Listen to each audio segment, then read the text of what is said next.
വിദേശത്ത് ലക്ഷങ്ങൾ ശമ്പളമുള്ള ജോലി, നല്ല വീട്, ഭക്ഷണം, ആവശ്യത്തിന് ചിലവഴിക്കാൻ ഇഷ്ടം പോലെ പണം. ഏതൊരു യുവാക്കളുടെയും സ്വപ്നം ഇതായിരിക്കും. എന്നാൽ ഇതൊക്കെ കയ്യിലുണ്ടായിരിക്കെ അതൊക്കെ ഉപേക്ഷിച്ച് ദോശവിൽപ്പനയ്ക്കിറങ്ങിയാലോ? ചിലപ്പോൾ അത്ഭുതങ്ങൾ സംഭവിക്കും. അതുമല്ലെങ്കിൽ കച്ചവടത്തിൽ പരാജയപ്പെട്ട് വീണ്ടും ജോലി തേടി നടക്കും. എന്നാൽ ജർമ്മനിയിൽ ഉയർന്ന ശമ്പളമുള്ള ടെക് ജോലി രാജിവെച്ച് ദോശ റെസ്റ്റോറന്റ് ആരംഭിച്ച ഇന്ത്യക്കാരനായ മോഹനെ ഭാഗ്യദേവത കടാക്ഷിക്കുക തന്നെ ചെയ്തു. മോഹനും സുഹൃത്തുക്കളും ചേർന്ന് തുടങ്ങിയ ദോസമ ഇന്ന് പാരീസ്, ലണ്ടൻ, പൂനെ എന്നിവിടങ്ങളിലായി പടർന്നു കിടക്കുന്ന റെസ്റ്റോറന്റ് ശൃംഖലയാണ്. 2023 റെസ്റ്റോറന്റ് സ്ഥാപിക്കുന്നത്.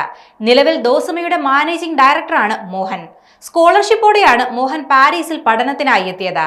പഠനം പൂർത്തിയായ ഉടനെ തന്നെ നല്ല ശമ്പളമുള്ള ജോലി ലഭിക്കുകയും ചെയ്തു. എന്നാൽ താമസിയാതെ ഈ ജോലി ഉപേക്ഷിച്ച് ദോശ റെസ്റ്റോറന്റ് തുടങ്ങുകയായിരുന്നു.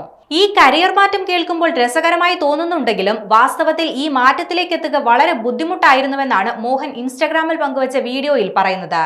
തുടർന്ന് താൻ നേരിട്ട പ്രതിസന്ധികളെ കുറിച്ചും അദ്ദേഹം വിശദീകരിക്കുന്നുണ്ട്. മടുപ്പിക്കുന്നതും ഉറക്കമില്ലാത്ത രാത്രികളുമായിരുന്നു തന്റേതെന്ന് മോഹൻ പറയുന്നു. എന്നാൽ ഉറക്കമിളച്ചതൊക്കെയും വെറുതെ ആയില്ല. ഇന്ന് തന്റെ റെസ്റ്റോറന്റിന് ലോകമെമ്പാടുമുള്ള വിവിധ നഗരങ്ങളിൽ ശാഖകളുണ്ടെന്ന് മോഹൻ പറയുന്നുണ്ട്. ഏറ്റവും പുതിയ തുടങ്ങിയത് പൂനെയിലാണ്. ആരോഗ്യകരവും സ്വാദിഷ്ടവുമായ ദോശയെ ആഗോളതലത്തിലേക്ക് എത്തിക്കുക എന്നതായിരുന്നു തന്റെ ലക്ഷ്യമെന്നും മോഹൻ പറയുന്നു.